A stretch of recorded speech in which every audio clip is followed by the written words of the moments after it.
Yo, what is up, Canadian Chronicles fam? Today we are talking about a unit so legendary they made actual wolves look like pampered poodles. Enter the 107th Timber Wolf Battalion. Back in 1916, while everyone was busy trying not to get the flu, Winnipeg was cooking up something special. They authorized the 107th Winnipeg Battalion, and things got wild fast. The boss? Lieutenant Colonel Glenn Lyon Campbell. This guy was basically the man of the West. Former politician, total outdoorsman, and a guy who knew everyone. Campbell didn't want just anyone. He went on a massive recruiting spree, specifically looking for Indigenous recruits. He knew they brought skills that the regular army was, let's say, lacking. The result? A literal melting pot. We're talking 500 Indigenous men alongside British and Scandinavian settlers. It was like the ultimate cross-cultural collab before TikTok was even a thing.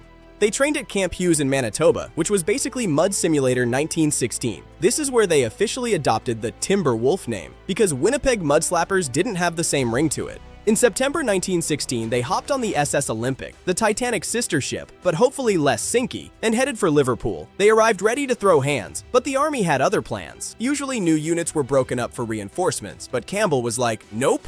He fought for his boys, and they were reorganized as a pioneer battalion. And no, that doesn't mean they were baking sourdough on the prairie. Pioneers were essentially combat engineers who did the dirty work under fire. Digging trenches? Yes. Building bridges while being shelled? Absolutely. It was like playing Minecraft, but with actual TNT flying at your head. By February 1917, the Timber Wolves landed in France. They were assigned to the 3rd Canadian Division, and the European troops were about to see what Canadian toughness actually looked like. Their first big test? Vimy Ridge. While the infantry was charging up the hill, the 107th was right behind them, turning a lunar landscape into actual functional roads and trenches.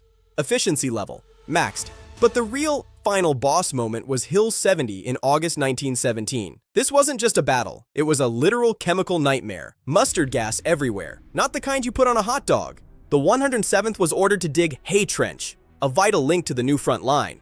They were working in masks, under heavy fire, in a soup of poison gas, and they still got the job done. Absolute chads. And speaking of legends, we have to talk about Tom Longboat. If you don't know Cogwagee, you're sleeping. He won the Boston Marathon in 1907 and was basically the fastest man alive. Tom was a dispatch runner for the 107th. He literally ran through no man's land to deliver messages because phones were basically tin cans with string back then. He survived being wounded and even being reported dead twice. By May 1918, the Army decided to streamline things. The 107th was disbanded and absorbed into the Canadian Engineers. The Timber Wolves were officially gone, but their legacy was just getting started. These guys weren't just soldiers. They were a symbol of what happens when diverse groups work together to achieve the impossible. Indigenous and settlers, side by side in the mud. That's the real North. So next time you're complaining about slow Wi-Fi, remember the Timber Wolves who dug trenches in mustard gas. Hit that subscribe button for more Canadian history that actually slaps. Catch you in the next one.